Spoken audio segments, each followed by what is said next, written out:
Hola amigos, les saludo en un calurosísimo eh, domingo del mes de julio. Calurosísimo por lo menos en estas latitudes, porque como suele ocurrir en estas tertulias en la mitad del mundo, coincidimos personas dispersos por la geografía de todo el mundo. En este caso hay una relativa agrupación porque todos los intervenientes nos hablan desde España, pero desde puntos bastante distantes, ¿no? Eh, Fermín, a quien caracterizaré como este señor porque todavía no he presentado a cada uno, pero Fermín tiene el cabello entrecano. Fermín nos hablará desde Zaragoza. Lucía, no hay duda, por tanto, de quién pueda ser Lucía, se conecta con nosotros desde la ciudad de Sevilla, y Antonio desde Tenerife, en las Islas Canarias. Y yo pues tengo la suerte de residir en un lugar estupendo, muy cerca de la ciudad de Málaga, en el sur de la península ibérica. Tenemos hoy una tertulia más, que también es una tertulia un poco particular, de estas tertulias en la mitad del mundo, en que compartimos un café de altura para cuatro. Hoy yo reconozco que he sustituido el café por un vaso de agua helada, pues que el calor es terrible, ¿no? Y decía que es una tertulia un poquitín particular porque con ella cerramos un ciclo en el que hemos estado viendo muchos aspectos relacionados con la educación, y nos vamos a tomar un merecido descanso de 2 meses. Volveremos con renovados bríos y con un nuevo programa a partir de octubre. Hoy nos planteamos responder en la medida en que se pueda a esa pregunta que nos convoca. ¿Educamos al educador? No es una provocación la pregunta, y deliberadamente se usa el verbo educar, no el verbo enseñar, porque la educación no es la docencia. Es la docencia, pero es también mucho más, ¿no? Es educar, viene de ex duco en latín, ¿sí? Que es extraer y conducir en una determinada dirección, es decir, sacar del interior de cada uno todo lo que tiene de valioso, de manera que eso redunde en beneficio de los demás. Eso es lo que hay que procurar en la educación, que no conoce límites en cuanto a etapas de la vida. No es que uno dice, bueno, ya cumplí los 18 años, cumplí mi ciclo educativo, puedo vivir con un perfecto bárbaro, ¿no? No, es decir, tenemos que crecer todo, hasta incluso cuando el cuerpo ya empieza a encorvarse y empieza a darnos pequeños disgustos, ¿no? Bueno, quiero, después de haber hecho esta pequeña introducción, presentar en primer lugar a Fermín, que será la persona a la que dirigiré la primera pregunta. Hoy vamos a repetir las preguntas, de manera que después de Fermín le voy a pedir a Antonio que intervenga él, y después será Lucía. Fermín Espeleta Aguilar lleva 42 años ejerciendo como profesor de lengua y literatura, los mismos años que hace que nos conocemos, ¿no? En centros de enseñanza secundaria y bachillerato. 38 de esos años en institutos de Teruel y de Zaragoza. Durante los últimos 17 cursos ha simultaneado esta docencia con la de didáctica de la lengua y literatura en la Universidad de Zaragoza como profesor asociado. Doctor en Filología Hispánica, es autor de 17 libros y de más de un centenar de artículos académicos. Derivado de su tesis doctoral es el libro Maestro y formación en la novela galdosiana, que salió a la luz en 2009 y que mereció el Premio Internacional de Investigación Pérez Galdós. Ha tratado en sus trabajos escritos el comentario de la historia de la literatura infantil y juvenil, y las relaciones entre literatura y educación. Todos temas que en mí particularmente suscitan un extraordinario interés. Títulos de algunas de sus obras: Crónica negra del Magisterio Español, 2001. El profesor en la literatura, 2006. Miguel Vallés, entre pedagogía y didáctica, 2010. Literatura infantil y juvenil, la crítica del siglo XXI, 2014. La mala vida del maestro, 2016. Leer y escribir en la escuela del 19, 2018. Vicente de la Fuente y el costumbrismo estudiantil, 2019. Alejandro Gargallo, un símbolo del magisterio republicano, 2021. Y la más reciente, Juan Juste Roche, Historia de un maestro, 2023. Estamos encantados de contar con tu presencia y me vas a permitir que te dirija a ti la primera pregunta, ¿no? Que luego responderán, como había dicho en ese orden, primero Antonio y después Lucía. Me gustaría que nos trazaras un diagnóstico del educador actual, desde la perspectiva en que desempeñas actualmente tu tarea docente, que en este caso es no sé si en el bachillerato o también en secundaria. Adelante, Fermín. Bueno, pues muchas gracias por la presentación, Manuel.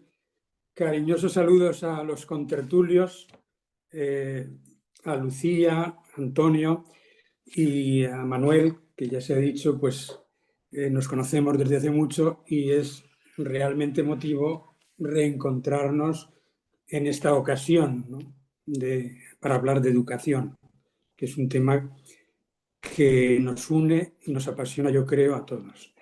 Bueno, por ir directamente a contestar a la pregunta que formulas, trazar el diagnóstico de cómo es el profesor de secundaria, de bachillerato. Yo efectivamente soy profesor de secundaria y de bachillerato. Es verdad que durante los últimos años estoy en la educación a distancia. Eso es una excepcionalidad dentro de los institutos normales y corrientes. Ahora bien, asisto diariamente a lo que es, en fin, el día a día de la enseñanza presencial en los institutos. Voy a tratar de ir a cómo veo el profesor, digamos, normal, canónico, de los institutos de hoy en secundaria y en bachillerato.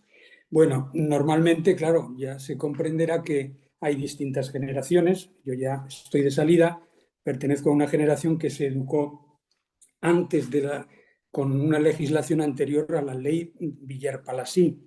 Es decir, yo no estudié ni EGB ni BUP. Sí que estudiaron EGB y BUP aquellos profesores que se formaron con esta ley Villar-Palasí, estudiaron EGB, estudiaron BUP, y de esos pues hay unos cuantos en todos los institutos, lógicamente, pero todavía hay más profesores que se han formado ya en las nuevas leyes de la democracia, que, como se sabe, han sido muchas y han sido, en fin, han provocado algunos estragos desde mi punto de vista. Bien, entonces, ¿cuál es el perfil? Pues el perfil es un profesor que ha sido interino. Antes era factible aprobar una oposición directamente una vez que uno salía de la licenciatura y tenía el CAP, a lo mejor, el curso de aptitud pedagógica. Ahora eso es imposible. Ahora se necesita pagar un peaje caro y ser interino para acumular los puntos necesarios que te permitan aprobar esa oposición, o sea, obtener la plaza. Entonces, hay el camino de los interinos que se refleja en la presencia asimismo en los institutos de un porcentaje muy significativo de profesores interinos y luego ya pues otros profesores que van sacando las oposiciones.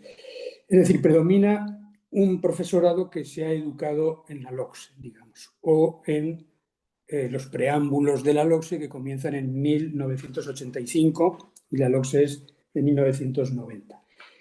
¿Cómo veo al profesor de hoy? La palabra náufrago creo que no es una palabra exagerada, ¿no? Porque efectivamente yo me siento a veces náufrago. Repito, tengo la suerte de estar un poco arrinconado en la enseñanza a distancia y ese trato con el alumno, pues como se comprende, es distinto. Pero me centro digamos, en el bullir de los institutos normales. El profesor de hoy es un esforzado, viene muy exigido por esta moderna legislación que es cambiante, que es desasosegante, que te va burocratizando más y más cada vez y, bueno, te sientes también mediatizado por todas estas instancias que rodean al hecho educativo, que se resumen en ese sintagma que ha hecho furor y que a mí no me gusta demasiado, que es el de comunidad educativa. Si se mira un poco, si se rasca un poco, vamos a ver, y así lo entiendo. Yo comprendo que no todo el mundo ve las cosas como yo, porque ya, repito, voy de salida con desgaste de materiales y a lo mejor mi visión es un poco pesimista y para eso estáis los más jóvenes, para replicar, me entiendo. Pero bueno, yo lo veo así, veo que estamos muy mediatizados, que nos exigen mucha burocracia, que tienes estrés porque no sabes cómo cumplimentar todas las cosas que tienes que hacer y de alguna manera veo que se ha diluido la figura del profesor. Antes tenías claro que un profesor de bachillerato, especialista en su materia, dominando esa materia, tenía ya un plus y luego si le ponía un poco de gracia y de experiencia, sabía transmitir con emoción, se convertía en profesor y se hacía también didacta. Es decir, se hacía didacta con la experiencia, innovaba en esa experiencia. Ahora parece que, como reza un poco el título que nos convoca, uno se siente incapacitado, que necesita ser educado permanentemente.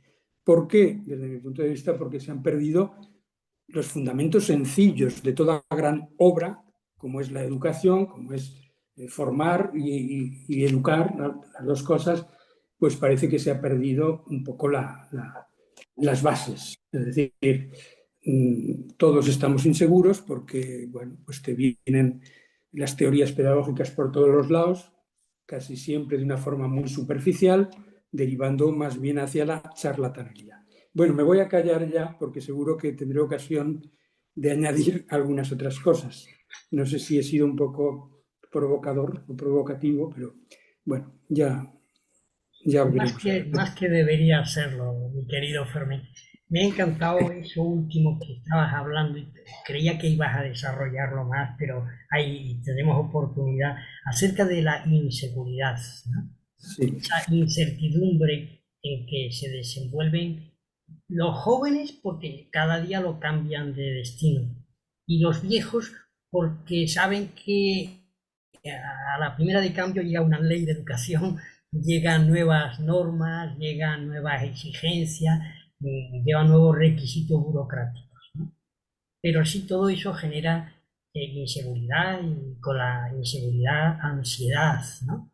Que creo que es algo que sobra en, iba a decir, y perdón, en nuestras comunidades educativas. A mí no me gusta tampoco el término, el sintagma. Bueno, gracias Fermín. Y Antonio va a ser quien responda a la siguiente, a la misma pregunta, pero antes voy a presentarlo más brevemente, porque también hay mucha tela que cortar en la biografía académica de Antonio, que tiene un perfil profesional muy diferente, así como Fermín está abocado al campo de las letras, Antonio es matemático al 100%, digo 100% para hacer honor a su especialidad de conocimiento. Es licenciado en Ciencias Matemáticas por la Universidad de La Laguna en 1999, terminó esa licenciatura. Obtuvo el premio extraordinario de fin de carrera y un diploma de estudios avanzados en matemática aplicada por la Universidad de La Laguna.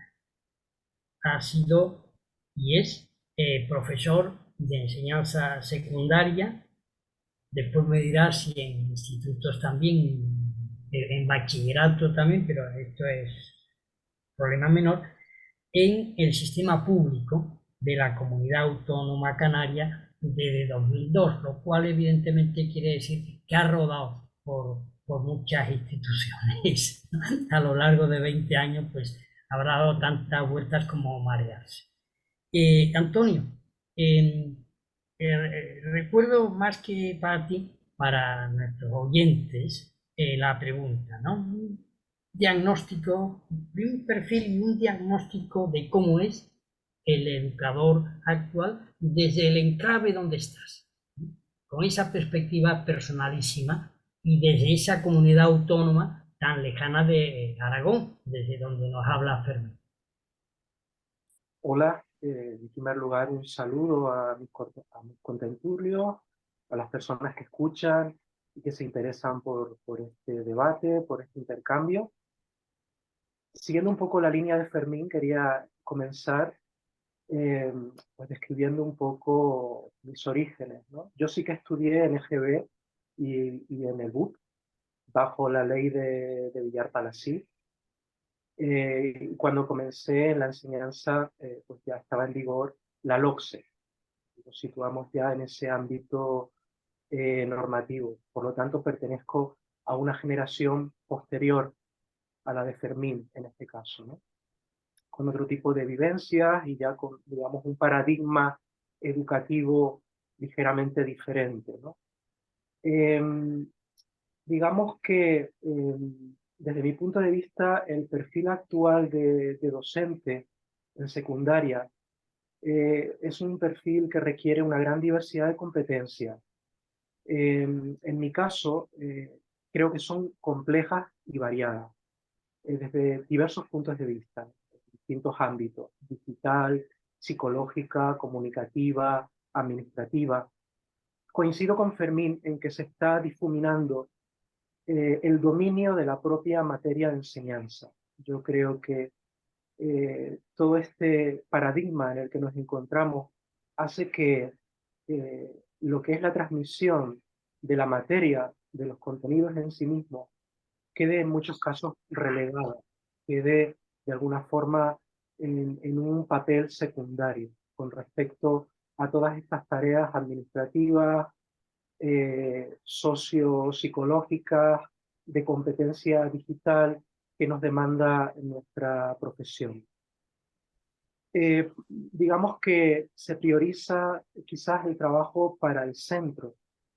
Somos más que nada empleados. Yo en este caso hablo desde el punto de vista de la enseñanza pública. Soy un docente del sistema público, respondiendo también a la pregunta de Manuel. He dado clase en la enseñanza secundaria obligatoria y también en bachillerato. Y como digo, al menos dentro del sistema público, se prioriza el trabajo para el centro, de cara a las necesidades del centro. El enseñante, en este caso, no es aquella figura casi liberal que existía en el pasado, que libremente podía enseñar de acuerdo a su libertad de cátedra. Esto ha desaparecido sobre todo en las enseñanzas medias. Eh, Existe cada vez más una mayor demanda de manejo de habilidades sociocomunicativas, como digo. Existe una gran sobrecarga de estrés, como también apuntaba Fermín. Y la realidad es que aunque los docentes mostremos cierta solvencia a la hora de aplicar todas estas competencias que se nos demanda, estamos cada vez más superados por la gran diversidad de tareas, lo que conlleva un gran agotamiento mental. En general, el docente, la docente, yo diría que se siente poco escuchado. En muchos casos tenemos una capacidad de influencia muy limitada a la hora de participar en los órganos de decisión colegiada de los centros educativos y a la hora de participar en el diseño curricular, por ejemplo. La voz de los docentes creo que queda reducida al ámbito tecnocrático de unos ciertos grupos más cercanos al poder. Vemos que echamos en falta ser escuchados de una manera más democrática, de abajo arriba, por así decirlo. En definitiva, este papel docente, yo creo que engarza muy bien con la situación social que estamos viviendo también, ¿no? Estamos inmersos en una sociedad muy compleja, muy cambiante, donde la autoridad de alguna forma se cuestiona, se pone en duda. No estoy hablando de jerarquía, sino más bien de autoridad, la autoridad que conlleva una formación, una preparación, eh, una capacidad de aportar, de dirigir y de orientar, ¿no?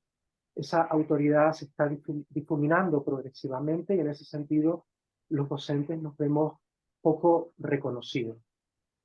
En principio apuntaría a estas pinceladas para comenzar, luego podríamos matizar en un intercambio posterior. Claro que sí, Fermín. Fíjate que cuando hablas de la importancia o el deseo de poder centrarse más en los contenidos de la asignatura y no quedar dispersos por tantos otros requerimientos, me figuro la educación como una obra de teatro en la que van entrando a escena personajes y personajes y personajes, y al final ya no sabe uno dónde está el personaje principal, ¿no? Porque ha quedado atrapado entre la muchedumbre. Yo soy profesor de matemáticas, ¿no? Soy yo, reclamo la atención, ¿no? Porque, de acuerdo, yo tendré que procurar que haya ese planteamiento amplio, de manera que en clase yo pueda hablar un poquito más allá del teorema de Pitágoras, ¿no? Y pueda haber aplicación de las matemáticas a la vida cotidiana, pero con tantas referencias, con tantas órdenes, contraórdenes y diagramas y contradiagramas, uno acaba realmente mareado, ¿no? Y pierde la ilusión por transmitir su saber. Yo he superado a Fermín. Fermín está de salida. Yo salí y entonces recuperé la libertad, pero la perdí poco después. Recuperé la libertad porque entonces acaba de llegar de Ecuador, donde viví largos y felices años, y al llegar a España quise continuar un planteamiento educativo con mis hijos que nos está dando un resultado maravilloso, que es la educación en casa. Pero poco faltó para que nos mandaran a la Guardia Civil para que nuestros niños fueran conducidos violentamente, si preciso fuere, a un centro educativo, y tuvimos que dar nuestro brazo a torcer, pero no tiramos la toalla del todo porque seguimos practicándolo. Casi esto puede parecer un pecado mortal en este mundo de inquisidores, pero los padres tenemos derecho a educar a nuestros hijos y solemos hacerlo, si tenemos cariño, con gran éxito. Yo soy historiador y me encanta la historia y me encanta la geografía. Esta misma mañana, pues he secuestrado a uno de mis niños porque tengo ahí un programa en el ordenador buenísimo de geografía interactiva, ¿no? Y entonces, pues estamos componiendo y recomponiendo el mapa de Europa a todas horas, ¿no? Y dónde está Montenegro, y Macedonia del Norte, ¿no? Y dónde está Finlandia, y dónde se ubica Kiev, y dónde está Nicosia, ¿no? Entonces, hay una sana y divertidísima competencia entre dos niños que se llevan unos cuantos años y disfrutan lo que no está escrito. Hace unos días, en una piscina, se nos acercó un niño pequeñito, de 8 o 9 años, ¿no? Y no sé por qué, pues se puso a hablar con mi mujer y conmigo y nos hizo saber que él era un geógrafo consumado. Y nos quedamos alucinados, porque en ese niño había pasión por ese aspecto del saber, ¿no? Y entonces yo lo puse a prueba y aquello fue, vamos, al final tuvimos que apartarnos al niño de encima porque ya no quería ni nadar, ¿no? Solo quería más preguntas para demostrarnos su capacidad, ¿no? Es decir, A lo que iba, Antonio, es a subrayar algo que me ha parecido muy importante, ¿no? El pobre profesor está tan atosigado por tanta carga de tareas, muchas de ellas ingratas, son necesarias, pero son excesivas, de tipo burocrático administrativo, que se pierde de vista lo más importante, que es poder transmitir la ilusión por el saber que uno cultiva. Porque así es como muchas veces nacen las vocaciones profesionales. Cuando un niño ha visto a un profesor que vibraba cuando leía a Lope de Vega, o un profesor que cuando tenía una ecuación de segundo grado, pues es que el hombre se levitaba, ¿eh? O una profesora que, no, pues eso contagia la vocación. Pero parece que nuestros, bueno, no es, porque claro, si pensamos en los ministros de educación, ya tocamos fondo, ¿no? Pero ni siquiera los expertos en el área de la educación, en las comunidades autónomas, tienen esa sensibilidad, esa cercanía a la realidad, ¿no? Yo he dirigido escritos a la Junta de Andalucía en relación con la educación en casa y ni los han leído, simplemente he recibido amenazas, ¿no? Entonces, adiós diálogo. Existe el ordeno y mando, ¿no? Entonces, bueno, pues como se hacía en Indias, ¿no? Se acata, pero uno acata la ley, pero luego va a hacer más o menos lo que quiere o lo que le dejan hacer dentro de ese estado de coerción y que no, no desenvolvemos, ¿no? Me pasa como a Fermín, me estoy volviendo cada día más anarquista, ¿no? Conforme me salen más canas. Bueno, Lucía, seguimos en este descenso de edades, ¿no? Y hemos tocado fondo con Lucía, porque salta a la vista que Lucía es la más joven de nuestros invitados de hoy. Es maestra de infantil y primaria con menciones en inglés y francés, profesora de español para extranjeros, cursa actualmente un máster en lingüística aplicada a la enseñanza L en la Universidad Nebrija, ha ejercido de profesora de infantil y primaria en centros privados, concertados y públicos, y de profesora de español de adultos y adolescentes en ONGs de Sevilla y de Barcelona. Y también ha enseñado español e inglés en academias privadas de Barcelona. Lucía, pues tienes la palabra, ya sabes. Queremos que desde tu perspectiva sevillana, de profesora de infantil y de primaria, nos hables, trates de dibujarnos ese diagnóstico, ¿no? Del educador que tienes a tu alrededor. Bueno, primero quería saludar a mis compañeros y también a nuestros oyentes. Y muchas gracias por la invitación, Manuel, porque la verdad que es un gustazo, ¿no? Como decíamos, tantas etapas diferentes. Y se me acumulan también las respuestas a mis compañeros, pero bueno, empezamos un poco por el principio. Yo estudié la ESO, yo hice la primera promoción de secundaria actual, entonces bueno, también ahí tenemos otro enfoque, ¿no? de bagaje. Bueno, mi generación fue la que empezó tan prontito el instituto, ¿no? Que pasábamos ya no en octavo, sino de sexto pasábamos al instituto. Entonces ya se nos consideraba adolescentes, cuando en realidad con 11 años todavía yo considero que son niños, ¿no? Niños creciendo, pero todavía quizás un poquito pronto. Luego en la universidad, la verdad que muy poquita práctica, todo muy teórico. Las prácticas que damos en la carrera son o insuficientes o quizás un mal enfoque, porque la verdad que en muchos centros es una lotería, depende del tutor que te toque, si te permite practicar un poco o no.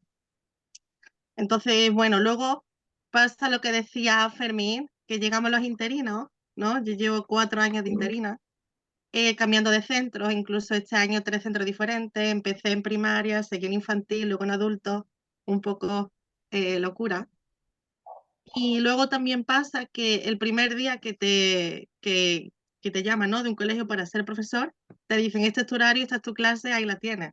Entonces, claro, que los sufres son los niños también, ¿no? Luego pasa otra cosa en el sistema, que es la cantidad de burocracia que tenemos, que nos pasamos horas entre averiguar las leyes nuevas, cambiar programaciones porque ya no sirven, cambiar el enfoque porque ya no sirve, mucho de cara también a la legislación, o sea, lo que es de cara a lo que nos pide inspección, pero poquita práctica en el aula porque no da tiempo, porque el equipo directivo no quiere implicarse, porque los profesores no nos conocemos, porque somos todos interinos, todos nuevos, entonces hay ahí como difícil, ¿no? Entonces, bueno, vamos a ver cómo vamos solucionando un poco todo esto, ¿no? Bien, yo quiero ser más breve porque si no estoy abusando de la palabra, pero querría anotar dos Comenta. puntos para que después podamos Venga. ampliar la conversación. Sería el primero, efectivamente, la falta de una formación práctica, ¿sí?, Mm. en las Tutorizada, enseñanzas universitarias, ¿no? porque sí, Muy poco, ¿no? Es decir, los médicos tienen cadáveres a su disposición, ¿verdad? Para que exacto. nosotros pues necesitamos niños vivos, ¿no? Bueno, eso por un lado. Y después, efectivamente, esa eh, limitación que comporta la presencia de tantos interinos, ¿no? Es decir, que es como una familia que cada año pues cambia de padre, de madre, de niño, eso es una locura, ¿no? Eso es, efectivamente, eso es algo, es un elemento desquiciante. Bueno, pues Quería añadir también, Manuel, que hay otra cosita que se me olvidó decirla, sí, que en cursos muy pequeñitos tiene que ver un poquito con lo que decían mis compañeros, ¿no? Que luego se encuentran en secundaria que no pueden dar su temario, ¿no? Como tan especializado porque tienen otras cosas. Sin embargo, en primaria sucede al revés. Tenemos muchísimos especialistas cuando yo creo que necesitan un referente que los acompañe y no solo uno de música, otro de inglés, otro de francés, otro de...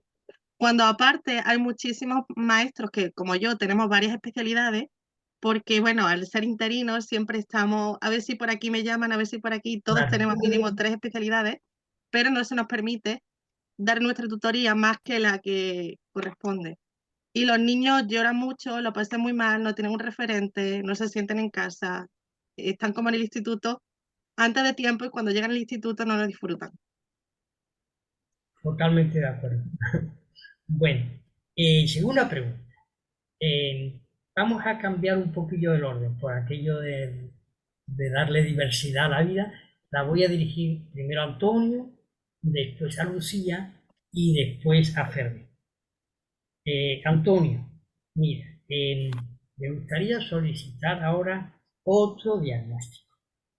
¿Cómo ves el panorama general en institutos y colegios? Algo de esto ya ha quedado insinuado por alguna de las últimas cosas que ha dicho Lucía, ¿no? ¿Cuál es el retrato, ¿no?, que trazarías de cómo están las cosas en institutos y colegios? A nivel general, comenzaría diciendo que creo que hay una contradicción entre el modelo organizativo que se sigue actualmente en los centros educativos y, digamos, las metodologías que se pretenden implantar, engarzando también con lo que decía Lucía sobre la necesidad de práctica, de una mayor disposición de tiempo para trabajar con el alumnado en base a proyectos, etc. Yo diría que continuamos con una organización escolar que es más bien propia de la modernidad industrial, en el sentido de organizar los tiempos y los espacios de una manera muy reglada, muy cerrada, muy lineal, y esto no se corresponde para nada, a mi modo de ver, con las nuevas necesidades que encontramos en nuestro alumnado y en las demandas que también vamos descubriendo en los propios procesos de enseñanza, en las metodologías que estamos intentando aplicar. En definitiva, si continuamos con clases masificadas, con horarios muy marcados, con espacios realmente eh, masificados, como decía, donde no hay prácticamente lugar al movimiento, al debate, al intercambio, a diversidad de experiencias educativas, por mucho que pregonemos que podemos implantar un nuevo currículum más abierto, más dinámico, más acorde a los nuevos tiempos, esto no va a poder tener lugar. Y para ello se necesita mayor cantidad de docentes preparados, se necesitan recursos de acuerdo a estas metodologías que se pretenden implantar, y se necesitan quizás centros más humanos, menos masificados, con el alumnado distribuido de una manera, como decía, más humana, eh, a una escala más cordial que la que actualmente estamos sufriendo, ¿no? Yo diría también que hay una gran diferencia entre los centros donde hay una gran cantidad de alumnado matriculado y aquellos quizás de pueblos, de comarcas más rurales, donde nos encontramos con unas ratios por aula menores, ¿no? Hay una gran diferencia entre estos dos contextos. Yo que he trabajado mucho tiempo en centros grandes, centros educativos masificados, observo que hay unas mayores dificultades a la hora de personalizar la enseñanza, a la hora de llegar al alumnado, de poder aplicar métodos de enseñanza diferentes, proyectos educativos. Sin embargo, en aquellos centros más pequeños, encuentro que esa aproximación al alumno es mucho más fácil y podemos desarrollar proyectos de una manera más rica. Yo creo que desde que dejamos que el docente pueda trabajar en un aula asequible a nivel humano, con poco alumnado, 12, 15 alumnos por aula, la situación cambia enormemente. Y es ahí donde salen a relucir las cualidades de los docentes. Cualidades que se tienen en todas las generaciones. No tiene nada que ver con la competencia digital más o menos adquirida, porque trabajar por proyectos, trabajar con diversidad de métodos, es algo que sabemos hacer todos los docentes. Existe una gran calidad a nivel de enseñanza en este sentido en todas las generaciones. Un poco a grandes rasgos lo que yo podría destacar hoy en día. Gracias. Lucía, ¿cómo ves tú ese panorama en institutos y colegios? Bueno, tú más bien en colegios. Sí, pues bueno, pues estoy de acuerdo, ¿no? Con ambos, con Antonio y con Fermín, ¿no? Que tenemos un gran equipo humano, pero sin herramientas también creo que nos pone muchas trabas desde arriba. Por ejemplo, vamos, en mi experiencia, la mayoría de equipos directivos no reman a favor de los niños, siempre a favor de inspección, de la burocracia, ¿no?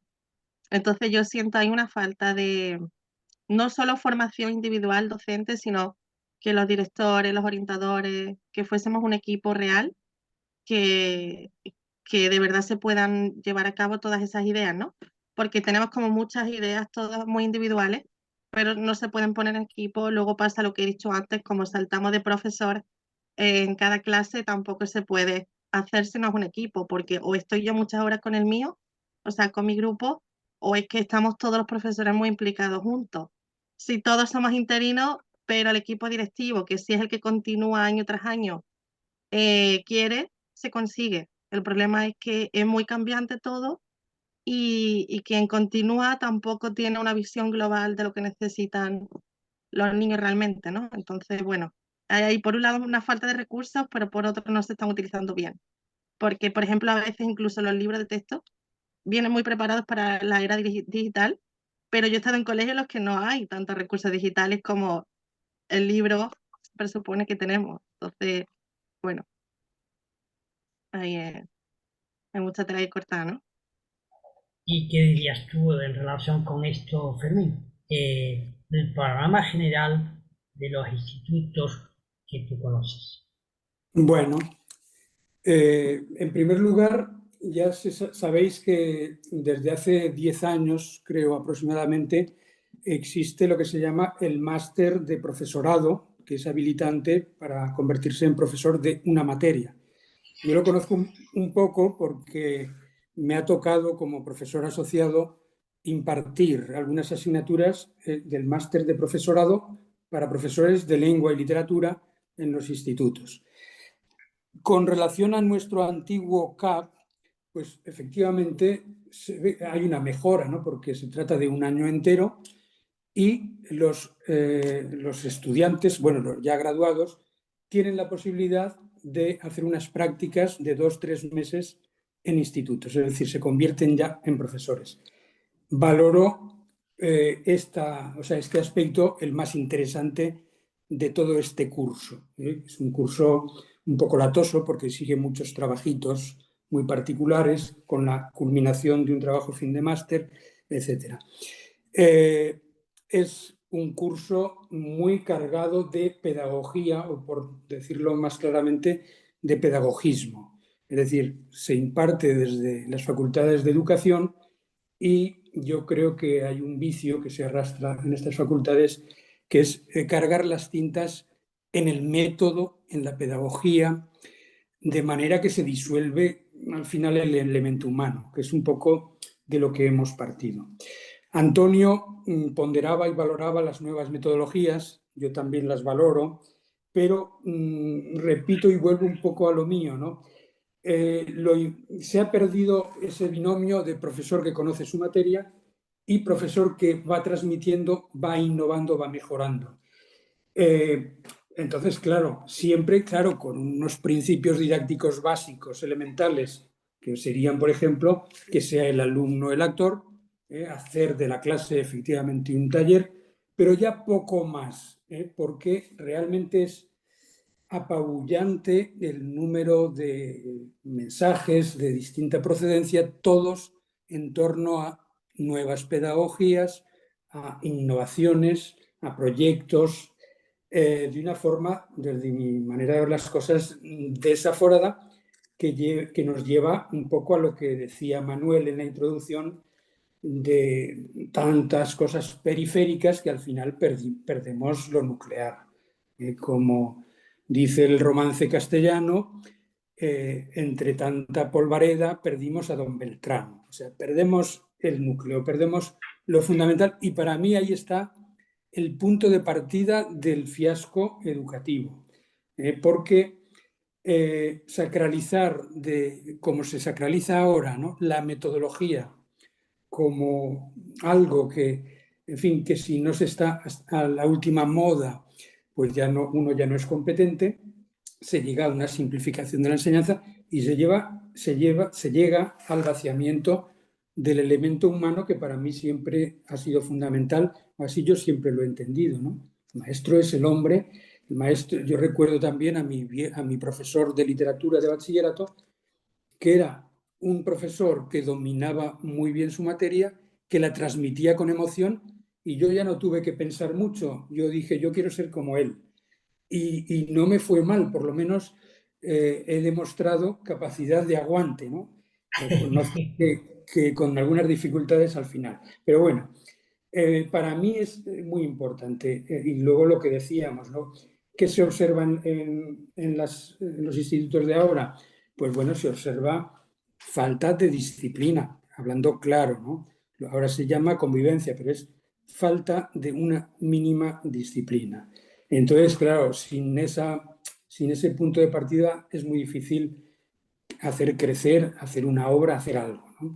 Entonces, muchas veces se disimula esa falta de disciplina, o directamente la dirección pone el foco en aquel profesor que teóricamente genera el problema. En definitiva, ¿qué pasa? Que los profesores adquieren también unos trucos y unos hábitos de esconder sus problemas, con lo cual se genera una dinámica muy perniciosa en cuanto a la convivencia. No es fácil hacer discurrir las clases de una forma como debería ser normal, ¿no? Entonces hay un dicho muy viejo y a lo mejor un poco rancio de los pedagogos antiguos, que dice que si la clase no es, digamos, un templo, se convierte en un cubil, ¿no? Si en la clase no hay orden, automáticamente eso pues, se convierte en una merienda de negros. Y algo de eso, desgraciadamente, está ocurriendo. Y no me extraña que haya pues, determinados padres que buscan otras salidas, que se replantean las cosas, porque puede ser pues, que en algunos aspectos la enseñanza ordinaria, digamos, sea regresiva, ¿no? Yo veo partiendo de que lo mejor de todo es el profesorado, como se ha dicho también.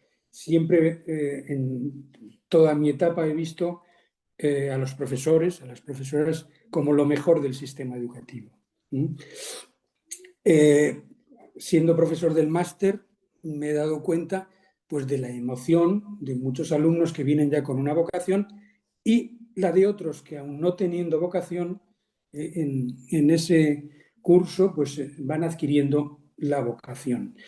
El elemento humano siempre es el mejor y los profesores. He hablado de la comunidad educativa, que efectivamente parece que se quiere disolver el perfil tan singular que siempre ha tenido el profesor de toda la vida, ¿no?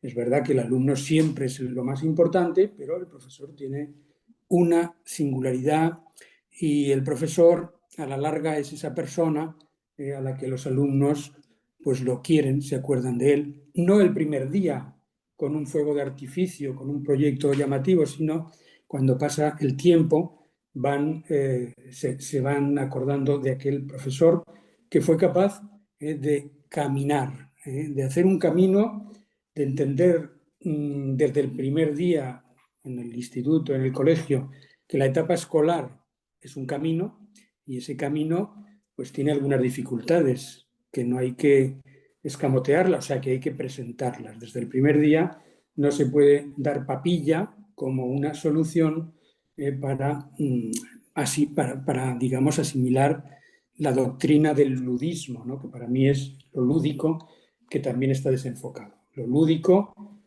es una paradoja porque vamos a los institutos y vemos que allí no hace nadie deporte, no hay equipos de fútbol, no hay equipos de nada y sin embargo todo el mundo invoca artilugios lúdicos, proyectos lúdicos, etc. Yo ahí estoy con el profesor y humanista italiano tantas veces invocado últimamente, Nuccio Ordine, cuando señala efectivamente que ese ludismo desorbitado pues no lleva a ninguna parte.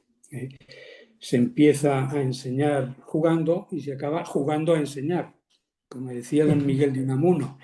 Y yo creo que es una verdad. Unamuno ya se sabe que es muy polémico y que no siempre se puede estar de acuerdo con él, ¿no? Pero eso demuestra también que esto de la enseñanza lúdica no es ahora, no es nuevo, que viene de muy atrás, ¿no? Entonces, bueno, pues veo mucha carga ideológica, mucha asimilación del claustro al debate político. En vez de actividad veo a veces activismo, es decir, hacer actividades para suplantar una regularidad, un día a día tranquilo de la escuela, sin que eso quiere decir que yo me oponga a las actividades extraescolares, a todo tipo de actividades que surgen del corazón de la materia, pero no como algo pegadizo que se convierte en una fiebre muy desordenada que te lleva a perder de nuevo el norte, ¿no? Entonces, para mí es muy importante el qué, también el cómo, pero primero el qué. ¿Qué enseñamos? Hay que enseñar cosas. Ahora es aprender a aprender, pues, por supuesto, pero primero delimitar unos contenidos que sean razonables, que sean asequibles, que se puedan plasmar a lo mejor en buenos libros de texto o en otro tipo de materiales, pero bueno, ahora claro, con esto del cambio de ley constante, las editoriales lanzan a toda pastilla nuevos libros que son refritos, que simplemente que buscan ajustar la terminología, los titulares, los títulos, los epígrafes, pero suelen ser batiburrillos tremendos. Y luego la alternativa es pues la ausencia de libro de textos, que es todavía peor. Veo la comunidad educativa, como decía, pues diluir la figura del profesor. Tú ahora puedes estar en un aula y te puede entrar otro profesor, colega, sin dirigirse a ti como profesor que estás en el aula, un poco, pero sin mala intención, ojo, que eso es lo peor, porque hay personas que esto de la comunidad educativa lo entienden, que el profesor es una mera pieza más que está ahí, pero que se incorporan pues todos los demás personas que forman parte pues, de un centro escolar o fuera del centro escolar, ¿no? Entonces, a mí el panorama, tal como lo veo, pues no me acaba de gustar. Aún reconociendo, bueno, pues, por ejemplo, se ha hablado de limitar el número de alumnos. En nuestra época teníamos 40 alumnos, Manuel se acuerda perfectamente, y podía ser un problema, pero no era el mayor. Ahora tenemos, con las nuevas leyes educativas, se redujo la ratio a 25. Yo no veo ahí el problema, sino veo el problema en los fundamentos, ni más ni menos, ¿no? Y bueno, pues un poco se hacen grandes esfuerzos por paliar el fracaso educativo, que ha sido enorme, pero aún así se ha intentado paliar artificialmente, por supuesto.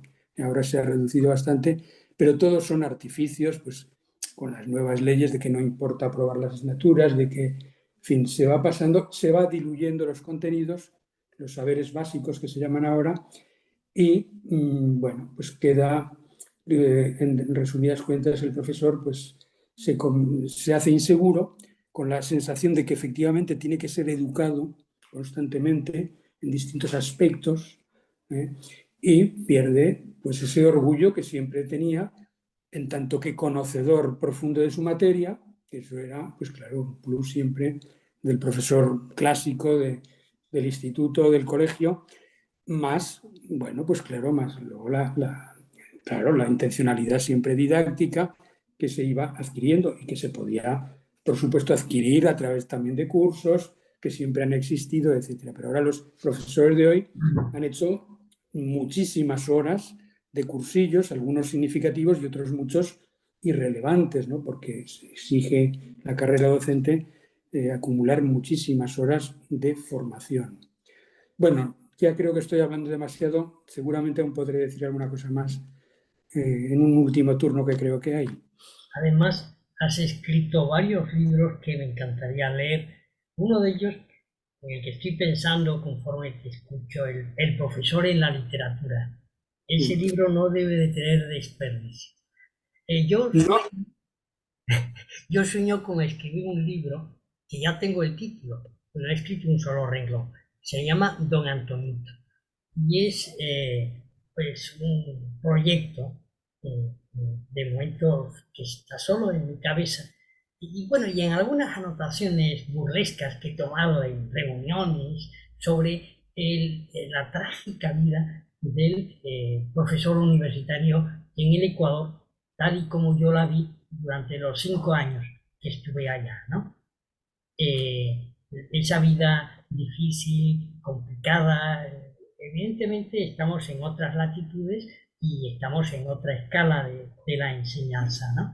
Pero yo a veces trataba de alejarme de la realidad inmediata para verla desde esa perspectiva de la ironía, porque el día a día podía llegar a ser de verdad de tedioso, ¿no?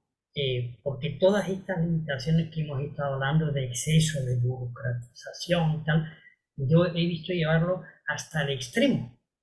Ciertamente muchas veces se confunde la calidad con la complicación, con lo enrevesado, ¿no? Con los mecanismos de control, con los recortes de la libertad, ¿no? Con la centralización soviética. Y eso no tiene nada que ver con la eficacia en un centro educativo, donde sí que es muy importante que haya esa coordinación que mencionaba Antonio y que no existe hasta el extremo de que efectivamente pues entra un profesor en el aula de donde está saliendo otro profesor y ni lo saluda, como dices tú, Fermín, ¿no? Pero es que esa coordinación no es algo que produzca la naturaleza, y menos cuando cada año, cada curso escolar, se renueva el claustro pues en un porcentaje inquietante, ¿no? Ahí está la figura del director, que evidentemente lo hemos dejado simplemente como un puesto burocrático, que debería actuar como director de orquesta. Y yo sé de lo que hablo porque uno de mis hijos está yendo a una banda de cornetas y tambores Y entonces, pues durante mucho tiempo llevo acompañándolo a los ensayos, ¿no? Y me fascina ver el trabajo que hace el director de la banda, ¿no? Así cómo va entrando, dando entrada a unos instrumentos, cómo es capaz de atender varios frentes a la vez, cómo sabe sacar lo mejor de cada uno. En fin, eso es algo extraordinario que en la música que produce unos resultados deslumbrantes, pero que no existe en los centros educativos y es una carencia desde mi punto de vista tremenda. Bueno, vamos a la tercera ya y última pregunta. Jugando con los cromos, el orden, si les parece, va a ser primero Lucía, después Fermín y ya para terminar Antonio. La pregunta es también muy cortita y es, Lucía, a partir de los diagnósticos que se han emitido, ¿qué ideas y qué claves de mejora sugerirías? Bueno, algunas ya las hemos dicho, ¿no? Por un lado, lo que os comenté del equipo directivo, ¿no? Como nexo entre ese claustro cambiante, que a veces es negativo, a veces positivo, porque también está bien, ¿no? Como que haya un cierto refresco en los equipos, pero tiene que haber alguien que ese refresco sepa también llevarlo un poco a la realidad del aula, porque a veces proponemos ideas sin conocer el centro siquiera, ¿no? No sabemos ni cómo está la familia, ni qué posibilidades hay. Traemos muchos sueños, muchas ideas. A veces se puede, a veces no. Entonces, es necesario. Luego, por otro lado, por ejemplo, en primaria, estoy hablando, que todos los profesores, bueno, los que puedan, porque son definitivos, que pasen por todas las etapas, que comprendan un poco lo que es un primer ciclo, que sepa también lo que es una transición luego al instituto, que un poco viva la realidad de todo el aula, ¿no? Que no se acomoden en su curso favorito o en su ciclo que les gusta, ¿no? Que sean un poco así. Luego, por otro lado, lo que comenté al principio, que estemos más tiempo con nuestros alumnos, ya tendrán tiempo en el instituto, como decíamos, de disfrutar de esa excelencia, de ese profesor específico, de esos cambios, ¿no? Entonces yo creo que disfrutarían un poco más. Y luego yo planteo una duda, no sé, mis compañeros de secundaria cómo lo verán, pero este año que he estado en educación con adultos, he estado dando la ESA semipresencial, eh, adultos que fueron niños con fracaso escolar. ¿Es positivo quizás aguantar hasta la edad que se aguanta ahora la educación obligatoria? No hay niños que no quieren estar y los profesores ya entran en un ciclo en el instituto que no quieren. No sé. Fermín, te toca intervenir y a lo mejor quizás se te ocurre empezar por dar respuesta a esa pregunta con que cierra Lucía. Sí, efectivamente. Vamos a ver, yo estoy bastante de acuerdo, ¿no? Perdona, esa última pregunta, ¿a cuál te refieres exactamente? ¿Cuál era la última pregunta? La Sí, enseñanza obligatoria, la duración, ¿no? De Ah, la permanencia de los chicos hasta los sí, 16 sí, sí, años. efectivamente. Es un punto central, ¿no? de todo el cambio de paradigma de los últimos años. Digamos, la LOCSE lo que hizo es ampliar la obligatoriedad de la enseñanza de los 14 a los 16 años, invocando la comprensividad, ¿no?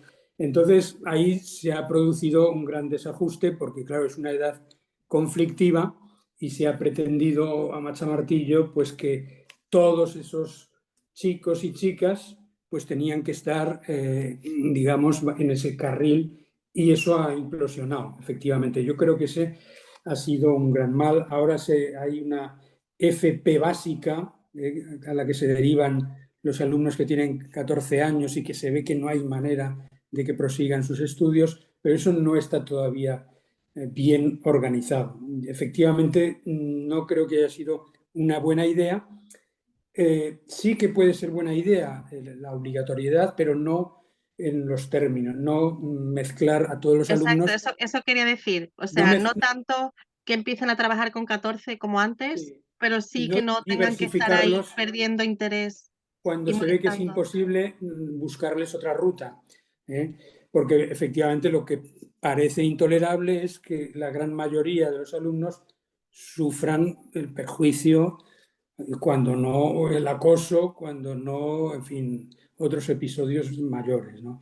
Entonces, claro, eso es muy grave, ¿no? Que un sistema educativo mire para otro lado cuando se producen episodios violentos de tal, porque es imposible encauzar esos comportamientos, porque a veces se camuflan, porque no puedes expulsar siempre, o porque si no, como se ha hablado antes, la dirección, que suelen ser personas, pues claro, que hacen mucho seguidismo de las instrucciones que reciben de arriba, que a veces no son personas pues simplemente que se quieren mantener en esa ciudad para no desplazarse a otro lugar. Es decir, que tal como está planteada la dirección, pues no parece que sea la forma más razonable de asumir un liderazgo de verdad de dirección. De hecho, en las direcciones se percibe cada vez, digamos, la desconexión con sus compañeros profesores. El profesor nos sentimos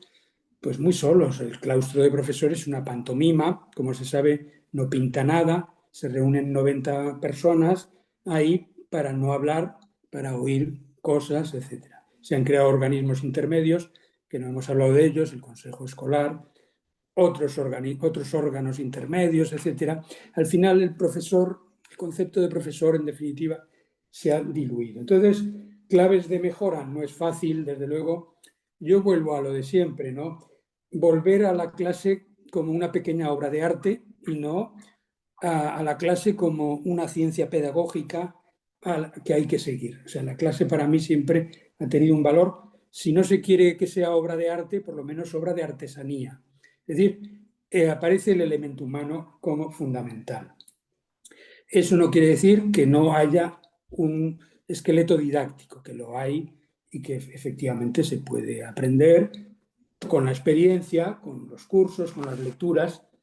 Para mí un mínimo, ya lo he dicho antes, sería una enseñanza activa, una enseñanza taller, que sea siempre el alumno el que hace, más que el profesor, que a veces el profesor hace mucho, mucho, y luego rascas un poco y ves que el alumno no hace nada. Entonces, claro, eso a veces no nos damos cuenta como profesores, ¿no? En definitiva, valorar la materia. La materia es importante. Hay unas materias canonizadas a través de la historia, de la educación, las matemáticas, la física y química, la geografía e historia, la lengua y la literatura, que tienen valor en sí mismo. Y aunque parezca que no lo tienen, o aunque el alumno le parezca que no tiene valor, pues ya se irá dando cuenta que tiene valor. Y ahí entraría valorar la memoria, que es importante, y pensar que porque todo esté en Internet, eso no nos exime de armar la cabeza, ¿no? A través claro, a través del esfuerzo, del estudio, todo eso tiene que estar muy clarito desde el primer día, pero el problema es que ahora eso no está claro, ni lo tiene claro el profesor y mucho menos claro el alumno. Entonces, te encuentras que como profesor no sabes ni qué enseñar ni cómo enseñar, porque el cómo es tan cambiante y cada vez viene una sugerencia nueva que, claro. Entonces, claro, ¿qué se desprende de todo eso? Pues lo que hemos hablado, pérdida de autoridad. La autoridad hay que tratar de restaurarla como sea, entendiendo la autoridad como pues el prestigio que te da conocer bien una materia y saber transmitirla y saber hacer que el alumno se dé cuenta que eso es lo que tiene que hacer, con unos contenidos mínimos, sin pecar de otros defectos del pasado, efectivamente, pero ahí hay unos contenidos. Entonces ahora importa más el cómo que el qué, en definitiva, ¿no? He apuntado la enseñanza lúdica. Yo ahí, como repito, pues estoy con Ordine, en fin, que la enseñanza lúdica tal como se plantea ahora es un desafuero, ¿no? Tratar de volver a unas normas sencillas, a clarificar buscando sencillez. No puede ser que un profesor que lleva tantos años no tenga claro cómo tiene que calificar o qué criterios tiene que manejar para calificar. No me refiero ya solamente al tema digital, sino a los meros ítems, los conceptos de criterios de evaluación. También de alguna manera, y también volviendo a Nuccio Ordine, también cuestiono la digitalización tal como se plantea actualmente, que implica problemas fuertes. Estoy de acuerdo en que la digitalización es imprescindible en la educación hoy. Estoy de acuerdo en que podría haber una asignatura de nuevas tecnologías potente, importante, que diera ocasión incluso a una enseñanza interdisciplinar digital, pero yo creo que hay que salvaguardar, digamos, unas formas educativas que vienen de atrás, pero que no por eso, no dejan de tener valor. Yo, por ejemplo, un buen libro de texto, si es bueno, yo creo que puede hacer cumplir un buen papel en el proceso educativo. Es decir, volver a que en una clase de lengua y literatura el alumno pueda escribir algo, ¿no? Que ahora puede escribir, pero siempre pues con ese nerviosismo, ese desasosiego de lo digital que lleva pues al mensaje corto, que lleva al cambiar rápidamente. Es decir, no hay tiempo para el sosiego, ¿no? Yo ahí invoco también ponderar, valorar actividades extraescolares tipo teatro, hacer teatro de verdad, que yo reconozco que no lo he practicado mucho por pereza, por exigencia, pero es una actividad extraescolar extraordinaria que implica todas las destrezas básicas de un profesor de lengua y de un profesor de otras materias también. O sea, volver a cuestiones fundamentales, ¿no? Entonces, en nuestra materia lengua y literatura, que desde siempre lo que buscas como objetivo es mejorar las competencias, las destrezas lingüísticas básicas, mejorar el hablar, escribir, leer, escuchar. Siempre ha sido eso, ¿no? ¿Y qué pasa? ¿Que la historia de la literatura es enojosa y pesada porque hay un hilo cronológico? Pues no. Yo valoro mucho en la enseñanza de la literatura no solo lo que se lleva ahora, que se llama educación literaria, que es sumergirse en el gozo de un poema y que cada uno vea lo que vea, que eso puede ser, pero la literatura va dejando pozo, conociendo también aspectos biográficos, no es lo más importante, conociendo el eje cronológico, conociendo la armadura, ¿no? de todo lo que es la literatura. Además, yo hablo siempre de literatura porque creo que la literatura española es uno de los mejores patrimonios culturales que tenemos, ¿no? En fin, volver un poco, pues, volver a unos puntos básicos de acuerdo, pero el problema de ahora es que efectivamente llegas a un claustro y falta esa cordialidad elemental que había antes, independientemente de que se tuvieran personalidades distintas, ideologías distintas. Antes había una convención que te hacía valorar al colega. Ahora, en función de este concepto de comunidad educativa, pues se trata de que todos estamos a pie de igualdad y que si un profesor, colega mío, no me gusta, pues lo desprecio si es preciso delante de los alumnos o de donde sea, porque todos somos iguales, etc. Entonces los consejos escolares, se podría hablar mucho, que no acaban de resultar, no acaban de ser representativos. En fin, volver, en definitiva, si yo tuviera que apostar, pues volver a valorar la materia, el qué, volver a valorar, a rescatar de alguna manera la autoridad en el buen sentido y un proceso de sencillez y de vuelta a la confianza. O sea, uno tiene que ser educado, sí, que es el título de nuestra tertulia, pero parte ya de un mínimo garantizado. Pero no pensar que le falta todo, que le faltan todos los instrumentos, ¿no? Que es la sensación que se transmite a veces ahora en determinados claustros. Bueno, ya voy hablando demasiado, yo creo. Ya. Ya, que hablabas de esa cercanía entre los profesores y tú y yo somos un ejemplo de cómo después de 42 años Pues sí.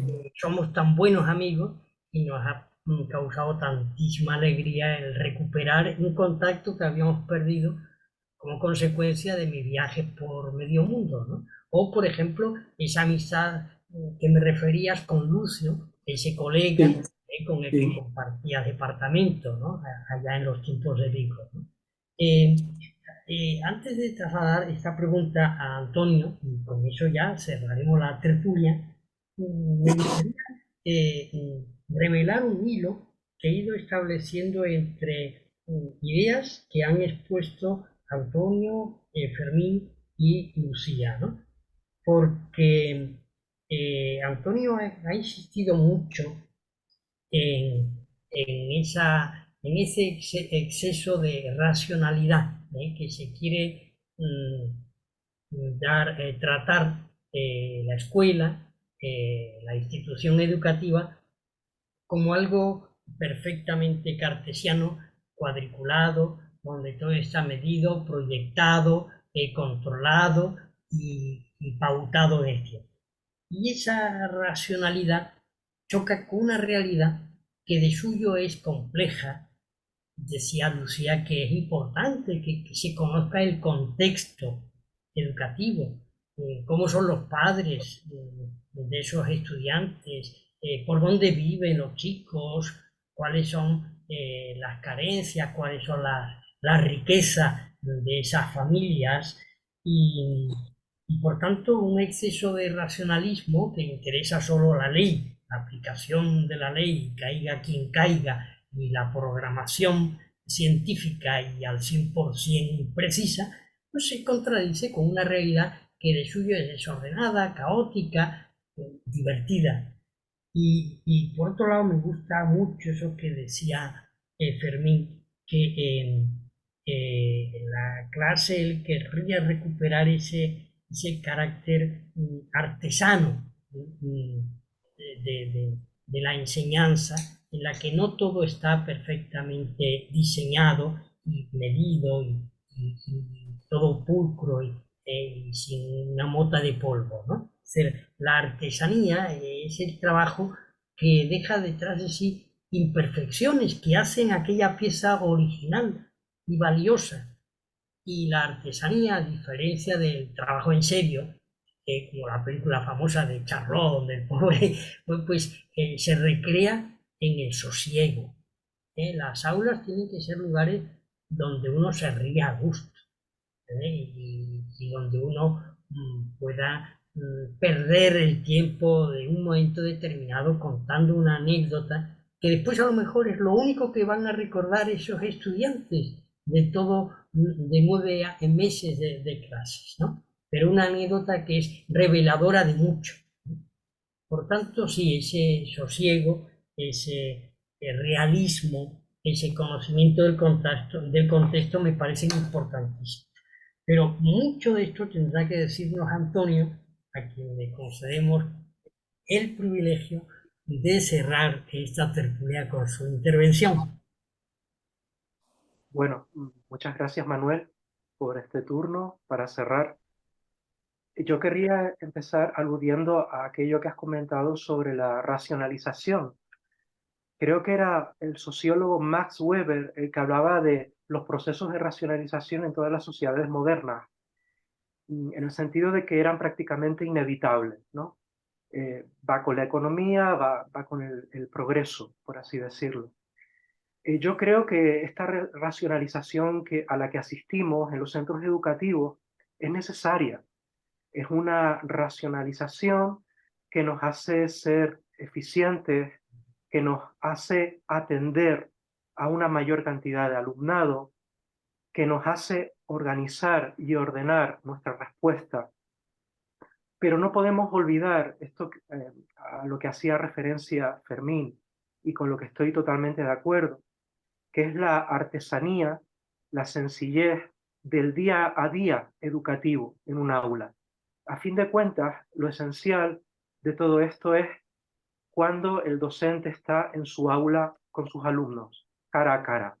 Y lo que ahí sucede, esa magia que se pone ahí en circulación, es lo verdaderamente importante y lo que no se puede olvidar. Todo lo que se organiza alrededor de ese acto de enseñar debería facilitarlo y no entorpecerlo. Eso es lo que yo creo. En ese sentido, cuando yo aludía antes a la disminución de ratios, la reorganización de espacios y tiempos. Me refería sobre todo a los nuevos hábitos socioculturales que estamos viendo que tiene nuestro alumnado. No podemos llegar a ellos de la misma forma que hace décadas. Este alumnado se rige por otros criterios a la hora de escuchar, a la hora de escribir, a la hora de aprender, en definitiva. Se trata de que el entorno educativo para ellos se vuelva, en ese sentido, mucho más asequible. Sí que considero de enorme importancia que haya un consenso social sobre la educación, que por fin logremos llegar a una ley educativa participada, si no por todos, por una inmensa mayoría social y fundamentalmente construida de abajo a arriba. Como decía Luis Aragonés, este entrenador que hizo a España campeona del mundo, tenemos una necesidad, una gran sentada, tenemos necesidad de una gran sentada social, donde nos pongamos de acuerdo sobre los principios básicos de una ley educativa aceptada con un mínimo de tiempo, con un mínimo temporal, que no se toque durante un mínimo de años. Yo creo que esto es primordial para dejar de dar bandazos continuos con leyes educativas que duran a lo sumo un lustro, ¿no? Esa es mi idea. Y que sufrimos en primer lugar los docentes, por supuesto. No podemos olvidar dentro de estos principios el reconocimiento a la figura del docente, la autoridad de quien enseña y fundamentalmente algo a lo que no hemos aludido tanto, pero que creo que es igualmente importante, la exigencia académica al alumnado, conforme a criterios de justicia y de igualdad de oportunidades. Contrariamente a lo que habitualmente se piensa, la exigencia académica no genera desigualdad. La exigencia académica es la gran oportunidad que necesita el alumnado con más trabas económicas, con más trabas sociales y familiares. Este tipo de alumnado necesita el mérito para poder escalar socialmente, para poder progresar, para poder construirse un futuro el día de mañana. Por lo tanto, necesitamos exigir para que este alumnado pueda tener un futuro sostenible a nivel laboral, a nivel familiar, a nivel social. Sigue siendo importante el qué, los contenidos, la materia, el amor a lo que queremos transmitir, eso no se puede perder. Sin olvidar el cómo hacerlo, por supuesto, debido al entorno en el que nos movemos. Finalmente diría que la digitalización debe ser un proceso sano y adaptado al ser humano, no al revés. Dentro de las últimas demandas que estamos afrontando los docentes, tenemos ahora la competencia digital docente. Pues bien, esta competencia digital docente que ahora se nos demanda no puede opacar el conocimiento básico que debe tener todo enseñante, que es el de su materia y su capacidad para transmitirlo. Por lo tanto, sí a una digitalización, pero que sea sana y que tenga en cuenta las recomendaciones médicas en cuanto al tiempo frente a una pantalla, por ejemplo, que son demandas que además tenemos que escuchar porque son demandas planteadas por asociaciones de padres y madres últimamente también, respecto al tiempo que dedican sus hijos delante de una pantalla. Todo esto tenemos que tenerlo en consideración. Y básicamente, estas serían mis conclusiones. Me ha encantado lo que hablabas del mérito, como factor precisamente posibilitador de que personas desfavorecidas económicamente puedan medrar y puedan llegar muy arriba. Esto prácticamente ha desaparecido del horizonte mental de los ciudadanos españoles. Esto del café para todos, eso de becas indiferentemente de los resultados académicos, ese exceso de una de nuestras queridas políticas, ¿no? Que queriendo ganar votos el próximo día 23 propone regalar 20.000 euros a cada niño de 18 años, e independientemente de sus condiciones económicas, esto evidentemente no propicia la igualdad, eso propicia la gandullería, ¿no? Es decir, yo haga lo que haga, si, permaneciendo cómodamente sentado en mi poltrona, pues extiendo simplemente la mano y recibo dones, ¿no? No, exigir no es maltratar, se exige a quien uno ama.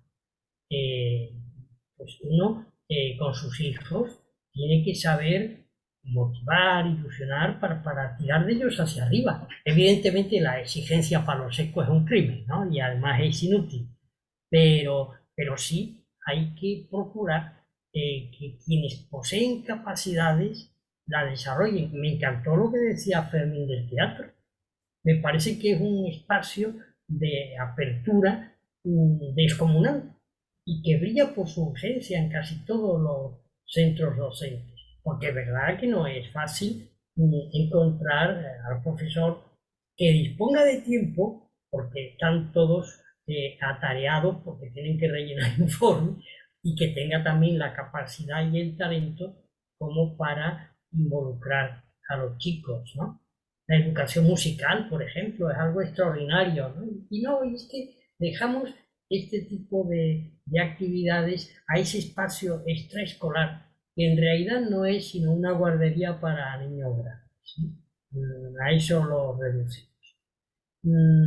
Pero como ya va llegando la hora de la amarga despedida, yo querría que quienes quieran añadir algún puntito, poner la guinda en el pastel colectivo que entre todos hemos confitado. Yo que, Lucía, me estás haciendo señas, ¿tú querrías tomar la palabra? Sí, con lo que has dicho de educación artística, ¿no? De lo que es que no tenemos ahora, no tenemos tiempo ni hay sosiego, ¿no? Para preparar un proyecto tan bonito como el de teatro, pero es que vamos más allá. Primer ciclo de primaria, que es primero y segundo, que llegan de infantil, que recién vienen de tanta carga artística, resulta que solo tienen media hora de música y media de plástica a la semana. Es horrible, porque luego la lectoescritura no pueden, porque no tienen habilidades todavía. Luego, por ejemplo, yo era tutora de primero, siendo especialista de inglés, yo solo tenía 10 horas a la semana con ellos. Entonces volvemos a lo mismo, es como muchas leyes, pero luego realmente la práctica es bastante difícil y los tutores tenemos poco que decir ahí, ¿no? Entonces es una pena que ya desde pequeñito se le da tan poquita importancia al arte, ¿no? Es verdad que por fuerza han tenido que ser niños los que, porque nadie nace adulto, ¿verdad? Pero se les ha olvidado todo a los grandes diseñadores de lo que debe de ser la educación de nuestros niños. Tal cual, así es.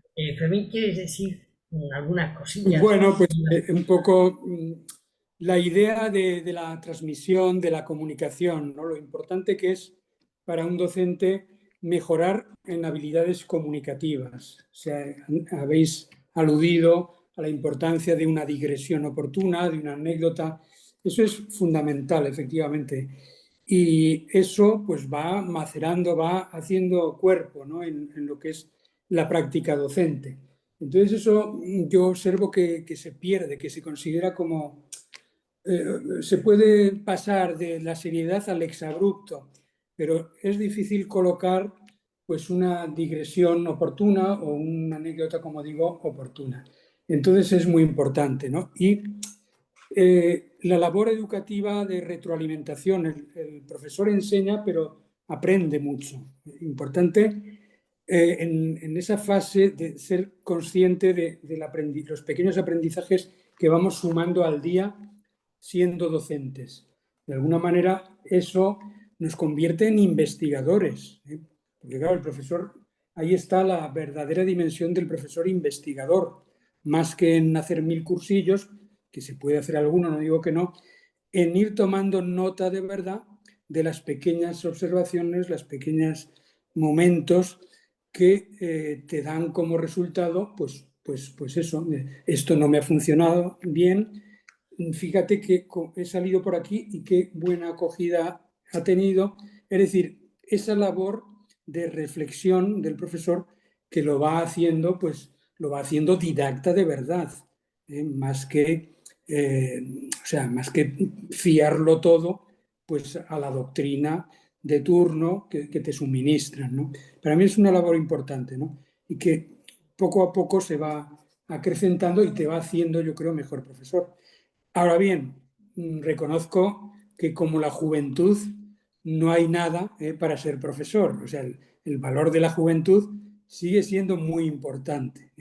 Puede ser que la experiencia sirva de algo, pero el educador joven y a la vez, claro, competente y formado, pues eso es una bendición. Ahí lo dejo. La juventud divino tesoro, Fermín, ¿verdad? Pues sí. Bueno, Antonio, y vas a clausurarnos. De acuerdo. Adelante. No quería terminar sin aludir a lo que para mí es muy importante respecto a las enseñanzas medias. Yo creo que esta sociedad tiene una enorme necesidad de recuperar unas enseñanzas medias dignas, con una duración suficiente, bien organizadas y capaces de encauzar a nuestra juventud a unos estudios superiores o a una vida activa con una mejor preparación. Las enseñanzas medias se han quedado reducidas prácticamente a 2 años, que son los 2 años de bachillerato actuales, teniendo en cuenta que el segundo año de bachillerato es prácticamente una carrera a todo trapo para preparar el acceso a la universidad. Entonces, yo que cursé el BUP y el COU antiguos, pude experimentar lo que eran unas enseñanzas medias de 4 años, en definitiva, que me dieron esa madurez y esa preparación necesarias para luego afrontar con un éxito mediano la carrera universitaria, en mi caso. Existe un gran fracaso escolar para aquel alumnado que accede durante el primer año a la universidad en nuestro país y no existe un debate sobre esto. En gran parte creo que se debe a unas enseñanzas medias que no están funcionando como se debe y a las que no se les está dando el necesario protagonismo. Esto lo relaciono con lo que planteaba también Lucía sobre la escolaridad obligatoria. Decir que creo que lo importante aquí no sería plantear cuál sería la edad límite para la escolaridad obligatoria, sino a qué edad damos el primer título básico de enseñanza a nuestro alumnado, ¿no? Un alumno que obtiene ese título a los 16 años, en el mejor de los casos, es un alumno que ya tiene 2 años muy limitados para prepararse para estudios superiores. En cambio, si ese título se obtuviera antes, como sucedía con anteriores leyes educativas, a los 14 años, tendría un margen mayor para encauzar su formación y además dirigirla con una adecuada orientación académica hacia aquello que le sirviera mejor, que le permitiera un progreso mejor, ¿no? Ya sea formación profesional o ya sea algo mucho más académico. Entonces considero que es necesario recuperar las enseñanzas medias, que esto no contradice el que la enseñanza obligatoria continúe hasta los 16 años o incluso una edad mucho más avanzada, ¿por qué no?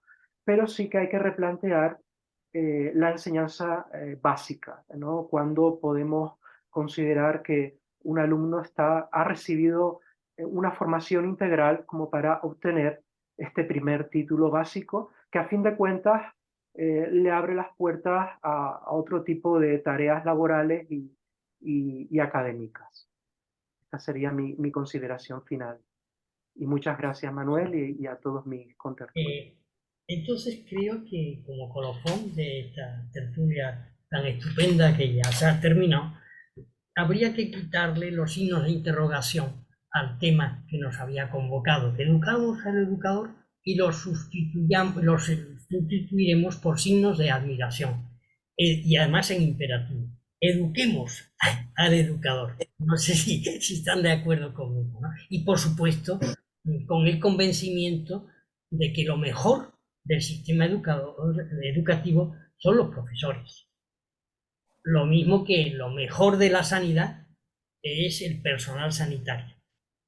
Porque a fin de cuentas, ahí está el hombre por delante de los sistemas y de las ideologías, que es algo tan obvio que es una vergüenza tener que recordarlo, pero es muy importante.